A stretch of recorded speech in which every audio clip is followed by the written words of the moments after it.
yang merasakan kegembiraan penuh itu yang dinamakan dengan sukacita.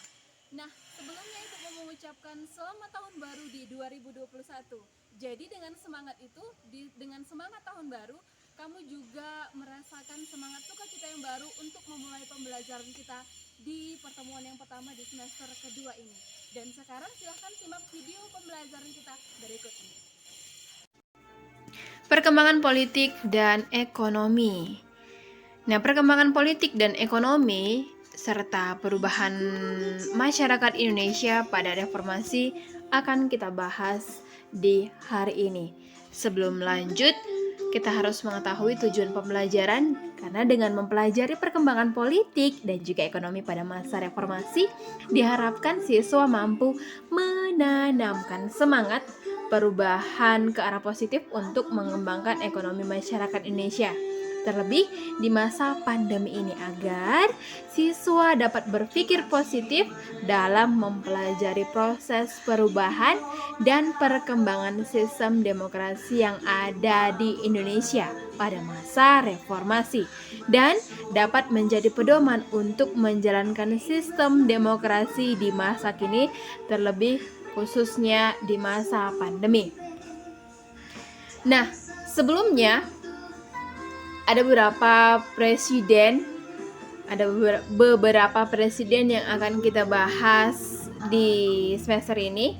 Ada Presiden B.J. Habibie. Kalau Presiden B.J. Habibie minggu lalu semester lalu sudah kita bahas ya. Terus ada Presiden Abdurrahman Wahid, ada Megawati, terus ada Susilo Bambang Yudhoyono. Terkhusus untuk Presiden Jokowi belum akan kita bahas karena itu masih presiden ini masih pada proses pelaksanaan. Nah, masa pemerintahan Abdurrahman Wahid ataupun yang paling dikenal sebagai Gus Dur, itu banyak sekali tantangan ataupun banyak sekali perubahan yang didapat, terkhususnya dalam bidang perekonomian. Coba kamu lihat, awal sekali dia menjabat itu turun, tetapi setelah dia menjabat makin lama, dia melakukan perkembangan, perubahan, dan pembangunan di masa jabatannya walaupun jabatannya tidak lama. Nah, masa pemerintahan Abdurrahman Wahid itu digelar sebagai masa reformasi. Karena sebenarnya Abdurrahman Wahid ini lebih dikenal dengan Gus Dur ya kan. Nah, terpilihnya Gus Dur ini sebagai presiden itu tidak terlepas dari keputusan MPR yang menolak laporan pertanggungjawaban Presiden B.J. Habibie pada saat itu. Nah, berkat dukungan partai-partai Islam yang tergabung dalam poros tengah, di bagian tengah, Abdurrahman Wahid ini mengungguli calon presiden lain, yakni Megawati Soekarno Putri, dalam pemilihan presiden yang dilakukan melalui pemungutan suara dalam rapat paripurna yang ke-13 MPR. Dalam perjalanan pemerintahan Presiden Abdurrahman Wahid, itu dia melanjutkan cita-cita reformasi yang diawali dengan pembentukan Kabinet Persatuan Nasional. Nah, kabinet ini adalah kabinet koalisi dari partai politik yang sebelumnya. Nah, mengusung Abdurrahman Wahid menjadi presiden yang mendukung itu adalah PKB, ada Golkar, ada P3, ada PAN, ada PK, dan juga PDIP. Di awal pemerintahannya, Presiden Abdurrahman Wahid ini membubarkan 2 departemen, yakni Departemen Penerangan dan juga Departemen Sosial. Apa alasannya? Alasannya adalah perampingan struktur pemerintahan.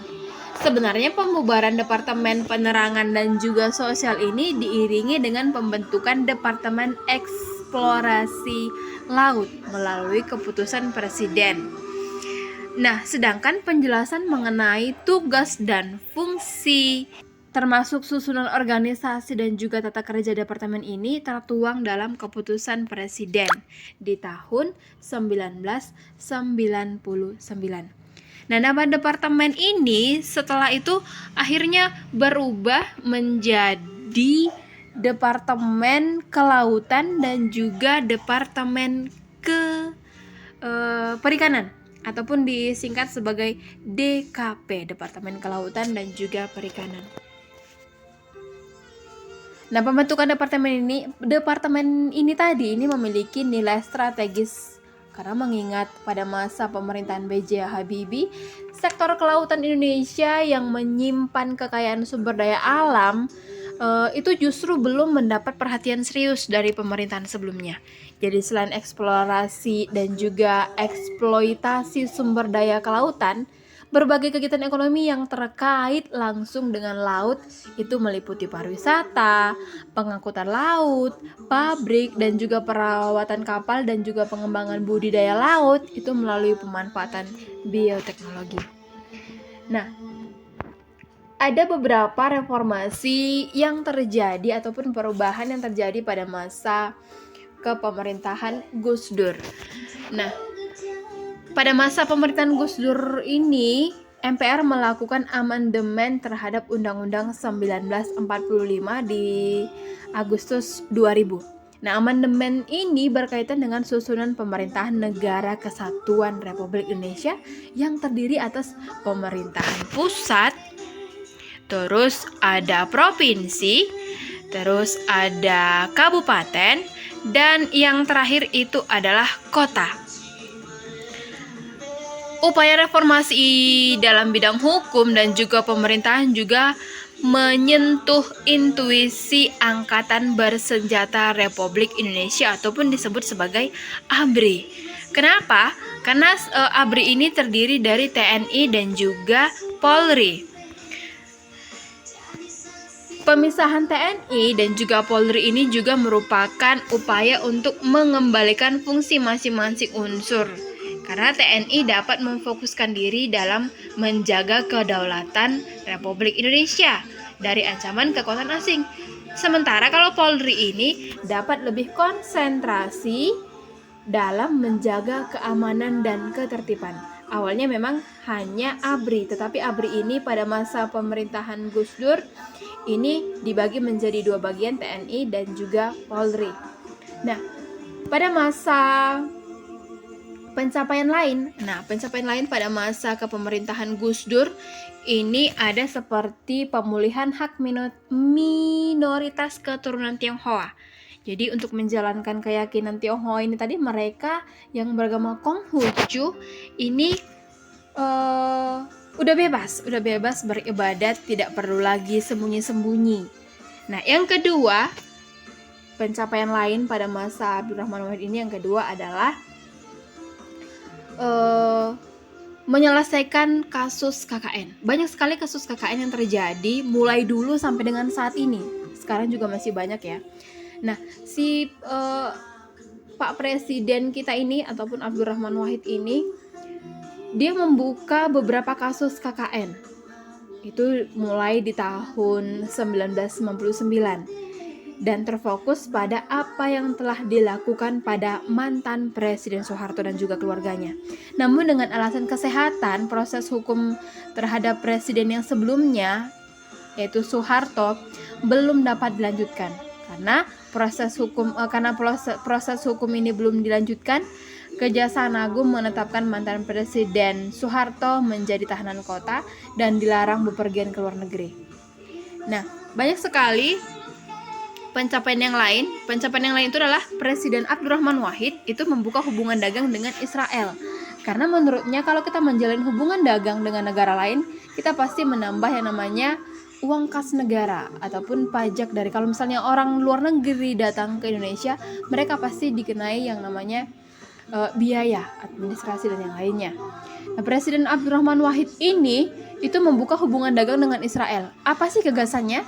Gagasannya itu mendapat seperti yang Ibu katakan tadi, bisa menjalin kerjasama, maka akan semakin terbuka wawasan Indonesia. Tetapi gagasannya ini tadi itu mendapat tantangan yang sangat keras dari masyarakat karena mengingat Israel adalah negara yang menjajah dan telah banyak melakukan tindakan pelanggaran hak asasi manusia. Jadi emang kepada negara siapa? Palestina ya kan pastinya. Kenapa?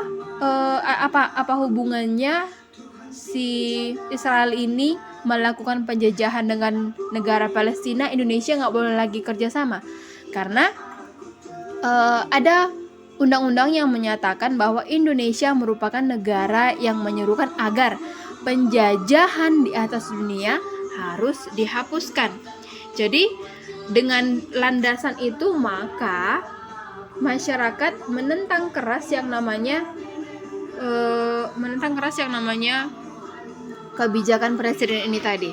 Nah, itu dia pencapaian yang terjadi pada masa pemerintahan Abdurrahman Wahid. Tetapi Abdurrahman Wahid ini memerintah tidak lama, tidak sampai 3 atau 5 tahun. Nah, kenapa bisa? Karena ada beberapa kontroversi ataupun ada beberapa gagasan dan keputusan yang dilakukan oleh presiden ini tadi mengalami kontroversi. Salah satunya tadi yaitu presiden membuka kerjasama ataupun membuka hubungan dagang dengan Israel. Itu ditentang keras oleh masyarakat Indonesia karena Indonesia itu merupakan negara yang menyerukan agar penjajahan di atas dunia itu harus dihapuskan. Kenapa? Karena walaupun Israel itu menjajah Palestina, sama saja Israel ini pernah melakukan penjajahan. Jadi kalau bisa kita tidak boleh bekerja sama dengan orang yang pernah melakukan penjajahan. Itu yang ada dalam benak masyarakat Indonesia kala itu, maka terjadilah yang namanya kontroversi. Nah, yang kedua, hubungan presiden dengan DPR dan juga beberapa menteri dalam kabinet itu tidak harmonis. Alasannya itu dirinya ataupun presiden ini itu sering mengangkat dan juga memberhentikan menteri. Nah, karena seringnya presiden memberhentikan dan juga mengangkat menteri tanpa memberikan keterangan yang dapat diterima oleh DPR, maka hubungan presiden ini menjadi ada jaraknya. Nah, salah satunya itu pemberhentian Laksamana Soekardi. Nah, yang berikutnya itu adalah kepercayaan masyarakat itu semakin menipis.